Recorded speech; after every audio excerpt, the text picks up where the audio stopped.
اعوذ باللہ من الشیطان الرجیم بسم اللہ الرحمن الرحیم السلام علیکم ورحمۃ اللہ وبرکاتہ۔ میرے ہاتھ میں ایک تاریخی مضمون ہے، عنوان ہے غلامی۔ ہم دیکھیں گے کہ اس دور کی غلامی میں اور آج کی غلامی میں فرق کیا ہے، کیونکہ ہم اس بات سے یقیناً واقف ہیں کہ غلامی کا دور کسی نہ کسی صورت میں آج تک چلا آ رہا ہے۔ غلامی مکمل طور پر ختم نہیں ہو سکی۔ بہرحال ہم اس مضمون کو دیکھتے ہیں کہ یہ غلامی کو کس شکل میں پیش کر رہا ہے۔ اور یاد رکھیں کہ یہ جو تاریخی کہانیاں ہوتی ہیں، جو تاریخی مضامین ہوتے ہیں یا کتابیں ہوتی ہیں، تو ان کے لیے اپنے ذہن کو زیادہ استعمال کرنے کی ضرورت پیش نہیں آتی، البتہ اس میں مطالعہ بہت زیادہ کرنا پڑتا ہے۔ مطالعہ بہت سی کتابوں کو پڑھنے کے بعد کوئی مضمون لکھا جاتا ہے۔ جب تک ہم درجنوں بلکہ سینکڑوں کتابیں نہیں پڑھیں گے، اس وقت تک کوئی اچھا مضمون لکھا نہیں جا سکتا۔ اچھا مضمون یا کوئی اچھی کتاب، چھوٹی یا بڑی، جب تک ہم کتابوں کا مطالعہ نہیں کریں گے اور کتابیں ہی کو سامنے رکھ کر ہم ان واقعات کو لکھتے ہیں۔ جبکہ ادبی تخلیق میں یہ ہوتا ہے کہ کوئی ادبی افسانہ یا ادبی ناول لکھا جائے، اس میں انسان کو غور و فکر کرنے کی بہت زیادہ ضرورت درپیش آتی ہے، کیونکہ وہ اپنے ذہن سے پلاٹ کو انسان مرتب کرتا ہے۔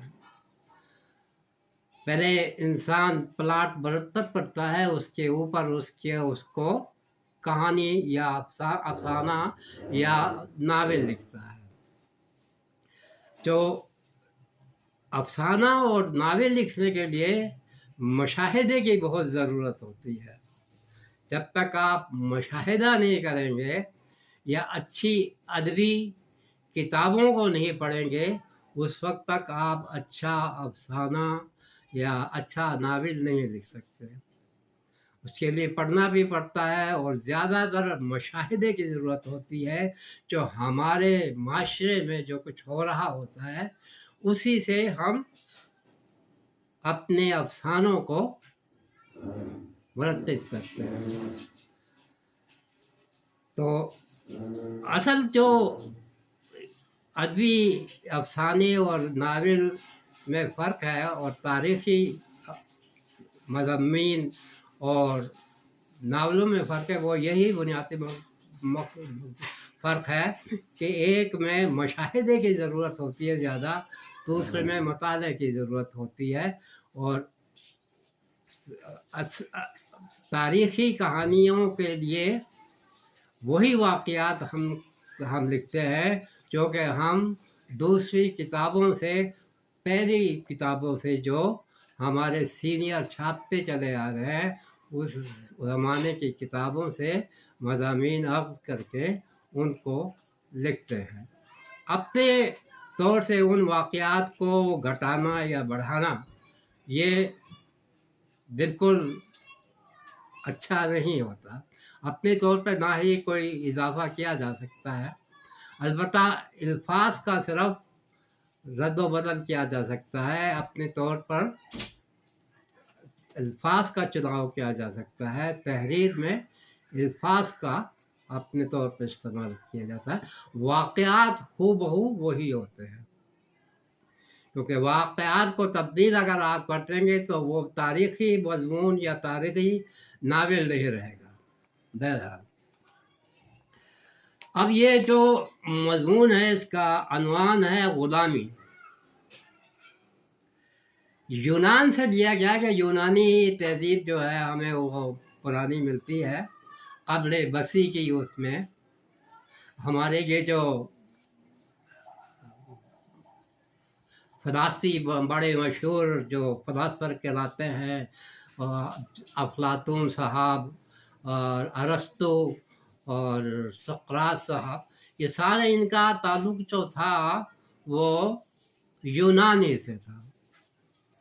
قبل مسیح میں یہ حضرات تھے، تقریباً 400-500 قبل مسیح میں،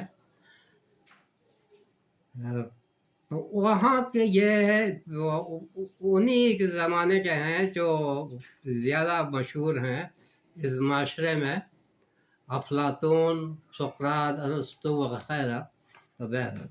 تو یہاں سے ہم شروع کرتے ہیں کہ یونانی تہذیب اور غلامی۔ یونانی معاشرہ دو بڑے طبقات پر مشتمل تھا، آقا اور غلام۔ آقا خود کو حاکم کہتے اور غلاموں کو محکوم قرار دیتے تھے۔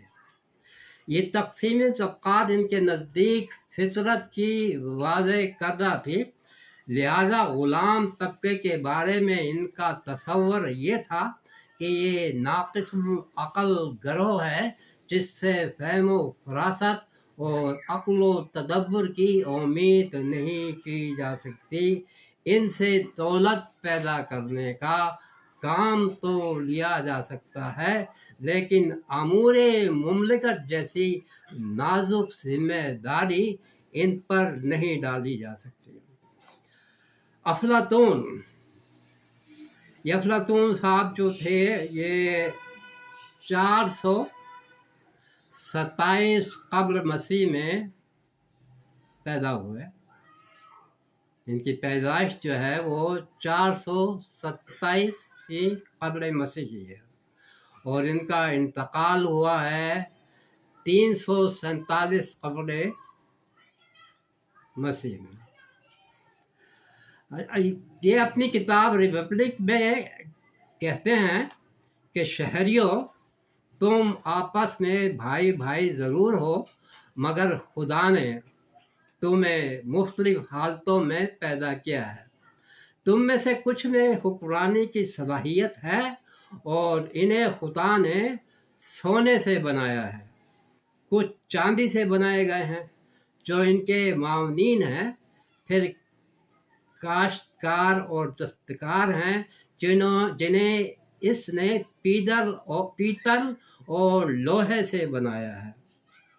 اس تفریقے معاشرات کی بنا پر ان کے درجات اور معاشرتی مقام جدا جدا تھے۔ چونکہ ملکی دولت و پیداوار کے لیے غلاموں کا وجود ضروری تھا، لہذا وہ ان کے زیادہ سے زیادہ حصول کے لیے جنگ کو بھی جائز سمجھتے تھے۔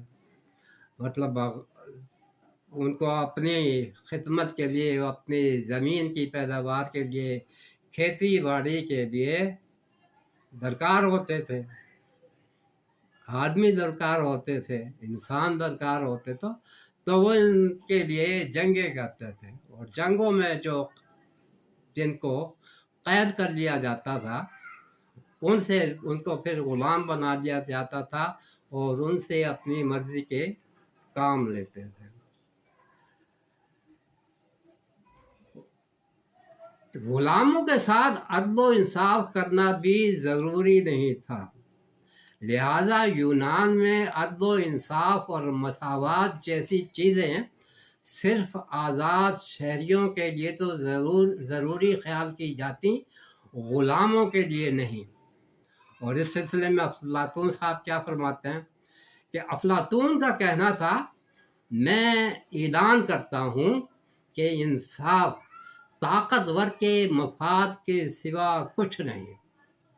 دنیا میں ہر جگہ انصاف کا بس ایک ہی اصول ہے، اور وہ ہے طاقتور کا مفاد، اور یہ کہ غلاموں کو وہی سزا ملنی چاہیے جس کے وہ مستحق ہیں۔ انہیں آزاد شہریوں کے مانند صرف ان کی غلطی پر ٹوکنا نہیں چاہیے، بلکہ ان کو سزا دینی چاہیے، ورنہ ان کا دماغ خراب ہو جائے گا۔ یہ افلاطون صاحب کے یہ ہے آقا اور غلام کی تقسیم پر یونانی تہذیب کے ایمان کا حال۔ اس تقسیم کی روح سے صرف انسان ہی نہیں بلکہ عدل و انصاف اور مساوات انسانی کے عالم کی رسول بھی اس لیے قابل قبول نہیں ہیں کہ وہ سب انسانوں کے ساتھ یکساں سلوک کرنے کی ہدایت کرتے ہیں۔ غلام کون لوگ تھے؟ اب دیکھتے ہیں کہ غلام کون تھے، کن کو کہا جاتا ہے۔ یونان میں جتنے بھی پیشہ ور لوگ تھے وہ غلام تصور کیے جاتے تھے۔ ان میں کاشتکار، تاجر، بڑھئی، لوہار، سونار، درزی، چمڑے کا کام کرنے والے اور کشتیاں بنانے والے سب غلاموں کے زمرے میں آتے تھے۔ ان میں جنگی قیدی، غریب اور نادار لوگ، جرائم پیشہ جو سزائیں بھگتتے تھے، عورتیں، مقروض اور کمزور حیثیت کے مالک بھی شامل تھے۔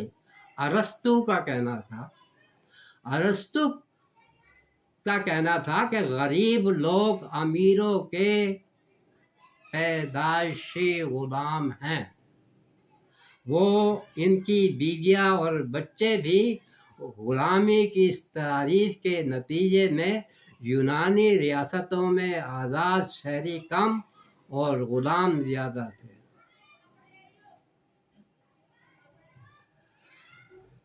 عورتوں کی غلامی، اب عورتوں کا جو یہ بارے میں ہے، کہتے ہیں یونانی تہذیب میں عورتیں بھی بدترین غلامی کا شکار تھیں۔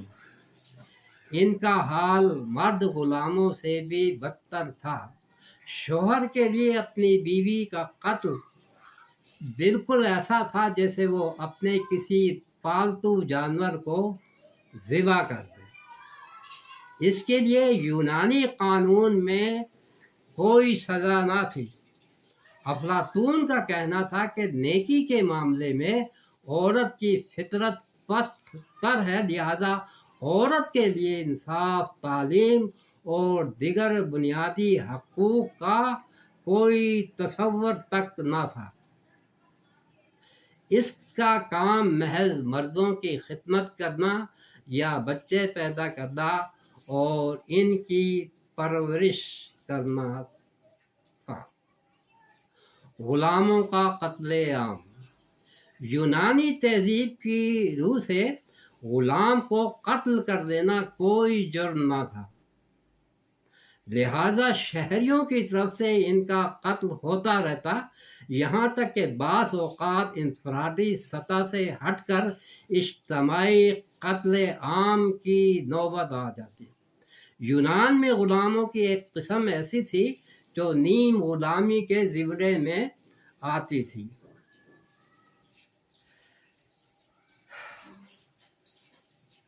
یہ لوگ کھیتی باڑی کرتے اور حکومت کو اپنی پیداوار کا ایک حصہ لازمی طور پر ادا کرنے کے پابند تھے۔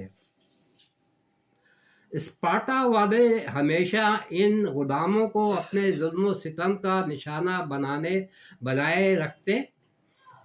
ایک جنگ میں اسپارٹا والوں کو ان غلاموں کی ضرورت پڑی، لہذا ان کے بلاوے پر ہیلٹ جنگ میں شریک ہوئے اور بڑی بہادری سے لڑے، لیکن بعد میں اسپارٹا والوں کو خیال آیا کہ یہ لوگ اپنی بہادری کے گھمنڈ میں مبتلا ہو کر کہیں ہم پر ہی حملہ آور نہ ہو جائیں، لہذا اسپارٹا والوں نے اعلان کیا